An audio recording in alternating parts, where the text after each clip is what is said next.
శ్రీ క్రోధినామ సంవత్సరం ఆఖరు, విశ్వావసునామ సంవత్సరం ప్రారంభం. ఉగాది సంవత్సరాది. ఉగాది అంటే కలియుగ ప్రారంభం. కృష్ణ నిర్యాణం జరిగిన తర్వాత, కృష్ణ నిర్యాణం అమావాస్య నాడు జరిగింది.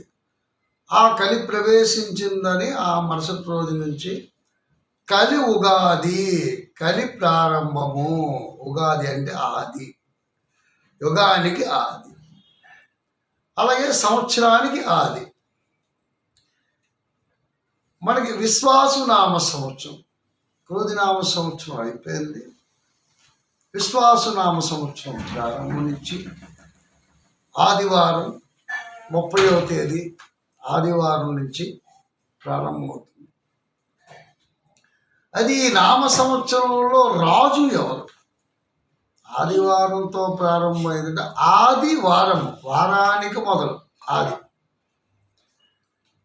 ఆదివారము నాడు ప్రారంభమైంది. రవి అధిపతి, సూర్యనారాయణమూర్తి రాజు. చూసారా, నవగ్రహాలలో ఎంతవాడు గొప్పవాడో ఆయనే రాజరికం చేస్తున్నాడు. రాజు ఆయన అయినప్పుడు మంత్రి చంద్రుడు అయ్యాడు. రాజు బాగున్నాడు, మంత్రి బాగున్నాడు. మళ్ళీ సైన్యాధిపతి సూర్యనారాయణమూర్తి రవి, రక్షాధిపతి గురుడు, ధాన్యాధిపతి కుజుడు, ఆర్ఘాధిపతి రవి, మేఘాధిపతి రవి, రసాధిపతి శని, నీరసాధిపతి బుధుడు. అయితే నవనాయకుల ఫలాన్ని మనం పరిశీలించినట్టయితే విశ్వావసునామ సంవత్సరంలో వర్షాలు ఎక్కువగా ఉంటాయి, ఎండలు ఎక్కువగా ఉంటాయి, బీభత్సమైనటువంటి పరిస్థితులు కూడా ఉంటాయి.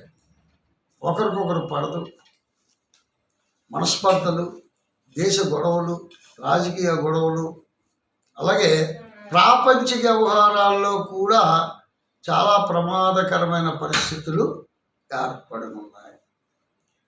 ఏది ఏమైనప్పటికీ కూడా ఇక్కడ విశ్వావసునామ సంవత్సరంలో కొన్ని పరిస్థితులు విడమర్చి చాలా చక్కగా చెప్పుకోవచ్చు. విపరీతమైన ఎండ. అయితే శూన్యంలో చాలా మార్పులు జరిగాయి. శాటిలైట్లు అంటే సైంటిస్టులు శాటిలైట్లు కొన్ని ఫెయిల్యూర్ అయిపోవడం, సముద్ర గర్భంలో పడిపోవడం, ఇలాగా చాలా జరుగుతున్నాయి. వింత వింత వ్యాధులు. బ్రహ్మం గారు చెప్పినట్టుగా విశ్వావసునామ సంవత్సరం ఆయన ఎప్పుడో చెప్పారులేండి. 60 సంవత్సరాల్లో కూడా ఒక్కొక్క పేరు పెట్టి ఆయన భాషలో మనకు కొద్దిగా అర్థం కాదు. ఆ భాష అయినప్పటికీ కొంతమంది తర్జన భర్జన చేసి వాటిని లిఖితపూర్వకంగా మనకి అర్థమయ్యేటట్టుగా కొన్ని గ్రంథాలు వచ్చాయి. దాన్ని బట్టి లెక్కేసుకున్నా సరే విశ్వావసునామ సంవత్సరంలో మన ప్రాంతంలో ఉన్నటువంటి వ్యక్తులు అంటే ఇప్పటికే చాలా మట్టి తరిమేస్తున్నారు. అలాగే ఇంకా చుట్టుపక్కల ఉన్నటువంటి మన ఇండియన్స్, భారతీయులు ఎక్కడెక్కడైతే ప్రపంచ దేశాల్లో అక్కడక్కడ ఉన్నారో ఇంచుమించు 70% ప్రజల్ని అక్కడి నుంచి తరిమి కొడతారు. మనం ఆ పని చేయలేం. అక్కడ కూడా అగ్రదేశాలు కూడా, 2 అగ్రదేశాలు కూడా యుద్ధం చేసుకుంటాయి. అంటే దానికి ప్రారంభం అవుతుంది విశ్వావసునామ సంవత్సరం 2025 మే జూన్ కల్లా ఏమైనా సరే ప్రమాదం జరగవచ్చు. అలాగే మనకి జూన్ జూలైలో కూడా సముద్రం చాలా ఎత్తుగా పారొచ్చు. సముద్రంగా గర్భంలోనే కొన్ని చోట్ల సునామీలు పుట్టవచ్చు. ప్రపంచ దేశంలో ఇంచుమించుగా చాలా వింత వ్యాధులు పుట్టి జనాలు మరణిస్తారు. ఇలాగ విశ్వావసునామ సంవత్సరం గురించి, ఇక్కడ నవనాయకుల గురించి మనం చెప్పుకున్నట్టుగైతే ప్రాపంచిక వ్యవహారాలన్నీ చాలా ప్రమాదకరంగా ఉన్నాయి. ఏది ఏమైనప్పటికీ దైవాన్ని ఆరాధించుకొని ఒక మంచి మనకి శాంతి కలగాలని, దేశంలో వింత వ్యాధులు రాకూడదని మనం అనుభవించాం. వికారీ నామ సంవత్సరం నుంచి వికారం ఎక్కించేసినప్పుడు అప్పుడు కోవిడ్ ఏర్పడింది. తర్వాత శోభకృత నామ సంవత్సరం కూడా చాలా బాధ, శోభనకృత నామ సంవత్సరం కూడా బాధపడతాము. క్రోధి నామ సంవత్సరంలో కొద్దిగా బాధపడటం, ఇలా ప్రతి సంవత్సరం కూడా ఏదో ఒక రకమైనటువంటి పరిస్థితులు ఏర్పడుతూనే ఉన్నాయి.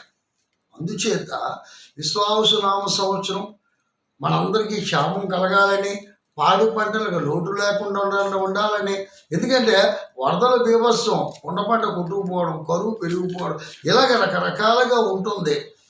సూర్యనారాయణమూర్తికి కూడా, ఆ రాజుకు కూడా కోపం వచ్చేస్తుంది. చంద్రుడి తాలూకా పరిస్థితి ఏం బాగలేదు.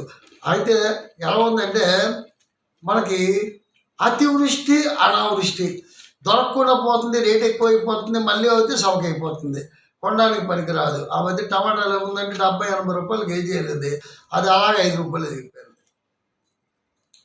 అయితే రైతు ఏమైపోతాడు? రైతు పరిస్థితి కూడా బాగాలేదు. ఇలాగ మనం లెక్కేసుకుంటే ఒక 3-4 సంవత్సరాలు బట్టి ఇలాగే పరిస్థితి ఉంటుంది, అతివృష్టి అనావృష్టి. ఏది ఏమైనా సరే అందరూ బాగుండాలని, సర్వేజన సుఖనో భవంతు, అందరూ క్షేమంగా ఉండాలని కోరుకుంటూ, మనస్ఫూర్తిగా కోరుకుంటూ మళ్ళీ మరో ఎపిసోడ్తో మేము ముందుకు వస్తాను. అంతవరకు ఓం శాంతి.